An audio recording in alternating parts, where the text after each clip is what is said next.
अस्सलाम वालेकुम, मैं हूं आमना सलाम और आप देख रहे हैं ईमान टीवी। आज का टॉपिक है कि बेकाबू होना इंसान का अपनी फितरत का हिस्सा है या नहीं। क्या वो इस पे काबू पा सकता है या एक फितरी अमल है। जो बेकाबू होना या गुस्से पे काबू पाना या अपनी शहवत पर काबू पाना, इस पे इसका कंट्रोल होता है या नहीं।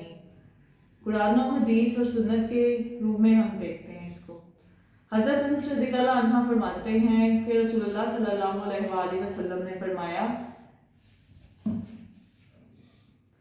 जब अल्लाह ताला ने हज़रत आदम की सूरत बना ली तो जब तक चाहा इनके जस्त को वहां रखा। इब्लीस इसके इर्द गिर्द घूम कर देखने लगा।